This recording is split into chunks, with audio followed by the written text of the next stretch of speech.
अभी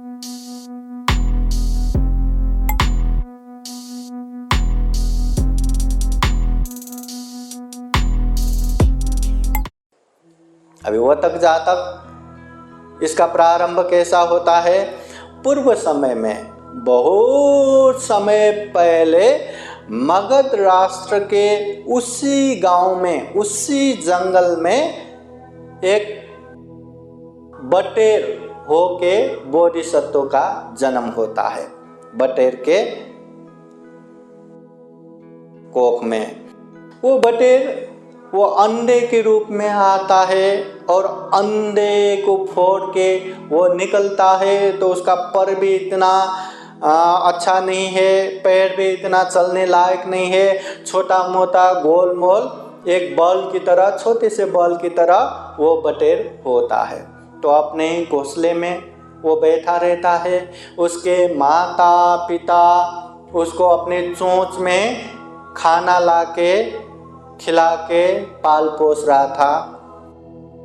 वो बोधिसत्व बटेर छोटे से ही वो घोंसले में बैठा था।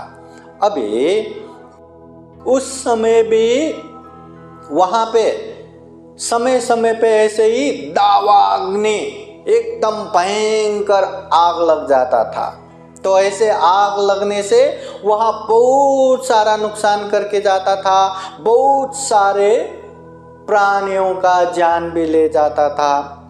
ऐसे ही में वही समय में वहां पे भयंकर आग लगी हो गया, दावाग्नि हो गया।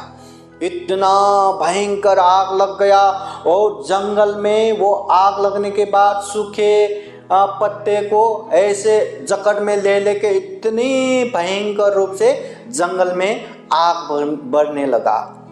और देखते देखते इतना भयंकर वो आग लगने लगा, इतना तेजी से बढ़ने लगा। तो ये देख के सारे प्राणियां, सारे पंछियां अपने अपने हिसाब से चिल्ला चिल्ला के भागने लगे। जिसका पंख है वो उड़ के भागने लगे, जिसका पैर है वो भागने लगे अपने पैरों से। तो इस तरह प्राणियां अपने हिसाब से चिल्ला चिल्ला के भागने लगे। ऐसे भागते हुए देखकर ये घोंसले में बैठा हुआ छोटा सा शिशु बटेर, बोधिसत्व बटेर अपने नजर उठा के देखते हैं कि एकदम भयंकर आग लगा है, सामने से भयंकर आग लग के बड़ा हुआ है।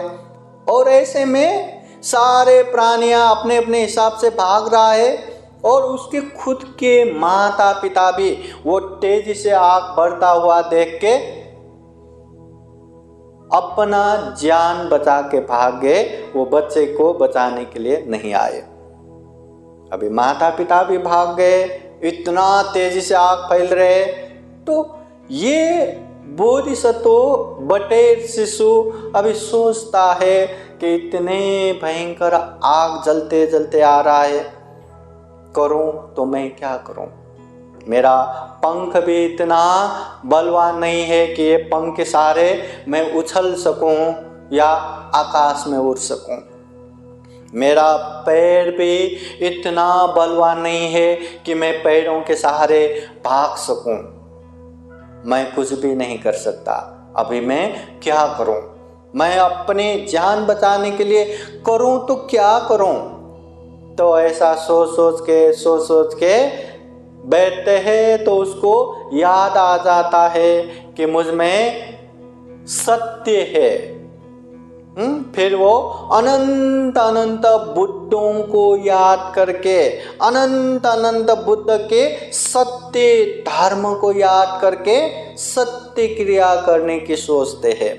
तो ऐसा सत्य क्रिया करने के लिए वो एक गाथा द्वारा इस तरह भी बोलते हैं, अत्थिलोके शील गुणो सचं शोचयनु दशा तेन सच्चेन काहामि सच्च क्रियामनुतरं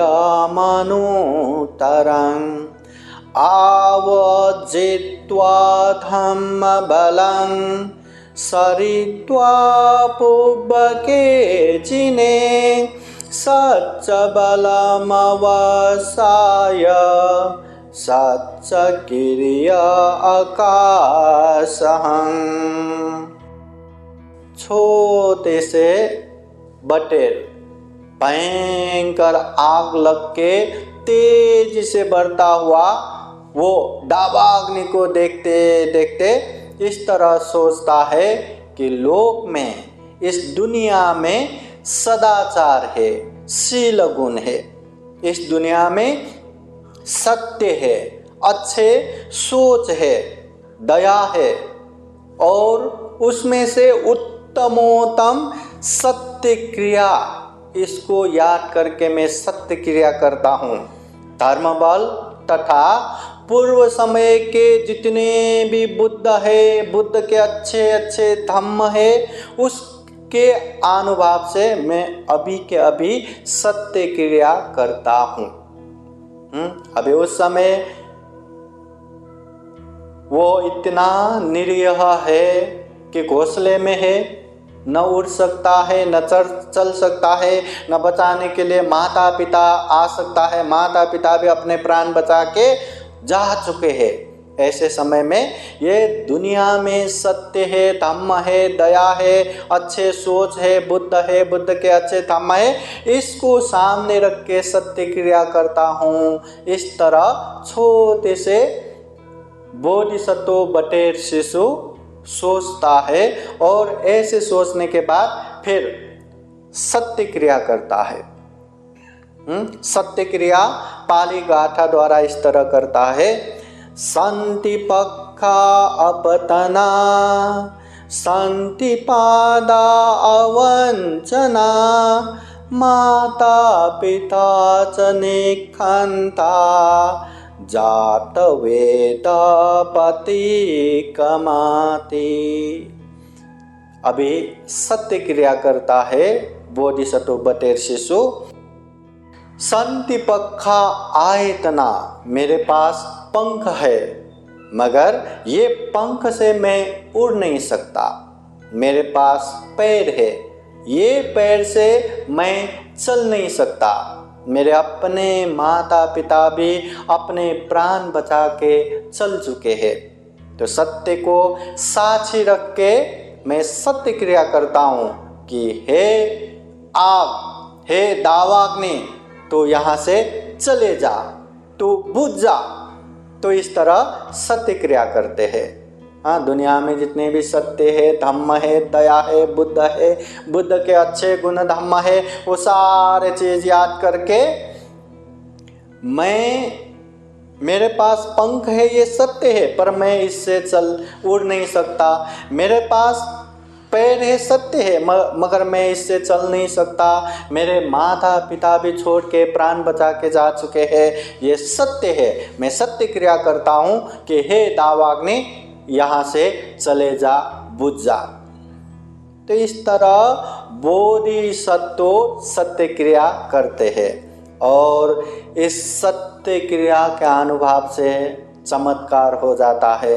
इतने तेज से भयंकर रूप से वो जलता हुआ आग भी उसके पास पहुँच के 16 करीस, इतने मतलब एक दूरी, निश्चित दूरी में आके फिर वो आग रुक जाता है। इतने भयंकर तेजी से बढ़ता हुआ आग वहीं रुक जाता है और वो वैसे ही आग वापस आता है, बुझता नहीं है, और वैसे ही बढ़ते बढ़ते दूसरे जंगल यहाँ वहाँ जो भी सामने आता है पकड़ के जला के वो तेज से बढ़ता है, मगर वहाँ से आगे नहीं बढ़ता। तो इस तरह छोटे से बोधिसत्व बटेर अपने सत्य क्रिया करके न केवल खुद की जान बचाता है, वहाँ जितने भी बाकी प्राणियां हैं जो भाग न सका या भागने का मौका न मिला, ऐसे सारे जंगल के प्राणियों को भी बचाता है ये सत्य क्रिया करके। और ये सत्य क्रिया, हाँ, तथागत बुद्ध कहते हैं ये सत्य क्रिया छोटे मोटे सत्य क्रिया नहीं है, ये सत्य क्रिया से न केवल वहाँ आग न लग सका, आग पकड़ न सका, वो एक समय के लिए नहीं, एक कल्प तक भी अभी वहाँ कोई आग नहीं लग सकता, कोई आग नहीं पकड़ सकता। तो उस समय बटेर होके जो सत्य क्रिया किया था, ये यही जगह है। तथागत बुद्ध भिक्षुओं को बोलते हैं ये यही जगह है जो उस समय सत्य क्रिया किया था, इसलिए ये जगह पे आग नहीं लगता और ये कल्प तक भी यहाँ आग लगने वाला नहीं है। तथागत बुद्ध ये बातें कहते हैं।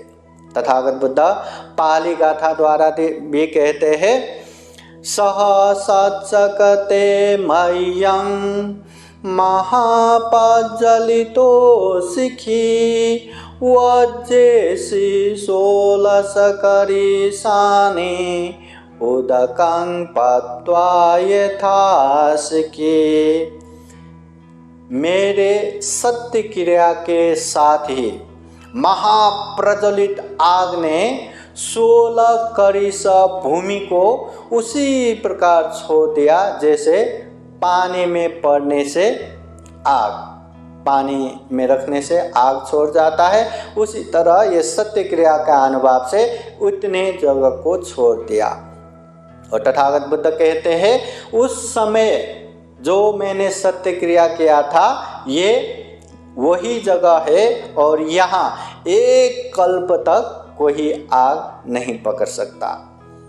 आप लोगों को एक दूसरा जातक भी सुनाया था, याद है कि नहीं, नलपान जातक, कि ये तालाब में राक्षस रहता है, पानी पीना था। बोधिसत्व बंदर के साथ 80,000 बंदर था, वहाँ पानी पीना था। पानी पीने के लिए तालाब में गए तो मार देता है, तो बाहर से पीने के लिए एक नलपान है ना, वो जो फूक मार मार के एक ही छेद का बना देता है और वो ऐसे अधिष्ठान करता है कि ये कल्प तक उसके तालाब के आजू बाजू रहने वाले हर ये नलपान एक ही छेद का होता है। वैसे ही ये सत्य क्रिया भी ऐसे सत्य क्रिया है कि एक कल्प तक वो जगह पे कोई आग नहीं लग सकता। तो तथागत बुद्ध यही बातें भिक्षुओं को समझाते हैं कि उस समय जब मैं बटेर था, जब मैं पंछी था, तब सत्य क्रिया किया, वो सत्य क्रिया के अनुभव से यहाँ एक कल्प तक आग नहीं लग सकता, ये अभी का ये नहीं है करके तथागत बुद्ध उसको मिला के धम्म देशना देते हैं। तो ये तथागत बुद्ध के धम्म देशना सुन के वहाँ जो धम्म देशना सुनते हुए भिक्षु में बहुत सारे भिक्षुओं ने श्रोतापति ज्ञान प्राप्त किया, बहुत सारे भिक्षुओं ने सकितागामी ज्ञान प्राप्त किया, बहुत सारे भिक्षुओं ने वहाँ अनागामी मार्ग फल प्राप्त किया, बहुत सारे भिक्षुओं ने वहाँ अरहत फल भी प्राप्त किया, दुख मुक्त भी हो गया। सारे भिक्षुओं को धम्म देशना सफल रहा, सार्थक रहा। फिर तथागत बुद्ध धम्म देशना को सारांश में बताते हुए अंत में कहते हैं, तदा माता पितरो एतरहि माता पितरो अहेसुं, कि उस समय जो माता पिता है, अभी का जो माता पिता वही है।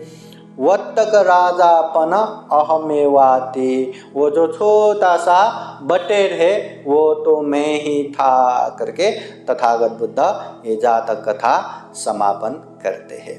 तो ये है वो तक जातक। जिंदगी में सत्य क्रिया करेंगे, सत्य बात को सामने रख के एकदम दृढ़ मन से सत्य क्रिया करेंगे तो उसका प्रभाव निश्चित रूप से बहुत ज़्यादा रहता है।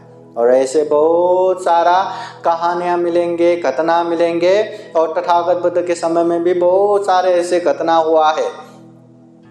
सत्य क्रिया का प्रभाव बहुत सारा रहते हैं। जब हम परित्राण करते हैं, परित्राण भी तथागत बुद्ध के अच्छे अच्छे गुण धम्म उपदेशों को सामने रख के हम ये प्रार्थना करते हैं, ये तेन सच वचन, इस सत्य वचन के अनुभव से सोथिते हो तो सबदा स्वस्थ शांति हो। ये तेन सच वचन, इस सत्य वचन के अनुभाव से सब दुख, सभी दुख, सब भय, सभी भय, सब रोगो, सभी रोग विनाशतो, विनाश हो, नष्ट हो। ये तेन सच वचन, इस सत्य वचन के प्रभाव से वो तुते जय मंगलंग, हमेशा हमेशा जय मंगल हो, ऐसे सत्य क्रिया करते हैं। इसलिए जीवन में अच्छे करना चाहिए और अच्छे का सत्य क्रिया, उसका प्रभाव, इसका परिणाम बहुत ज़्यादा रहता है, बहुत अच्छे रहते हैं। इसलिए जीवन में अच्छा करना चाहिए, अच्छे कर्म करके उसके सत्य क्रिया करेंगे तो उसका प्रभाव बहुत ज़्यादा रहता है। जैसे वह तक जातक में छोटे से शिशु ने कैसे सत्य क्रिया करके इतने भयंकर रूप से फैलता हुआ, बढ़ता हुआ आग को भी फैलने से रोक दिया, आगे बढ़ने से रोक दिया। तो ये सत्य क्रिया का परिणाम दिखाने वाला वह तक जातक। साधु साधु साधु। बुद्धं नमामि, बुद्ध को नमन करता हूँ। धम्मं नमामि, धम्म को नमन करता हूँ। संघं नमामि, संघ को नमन करता हूँ।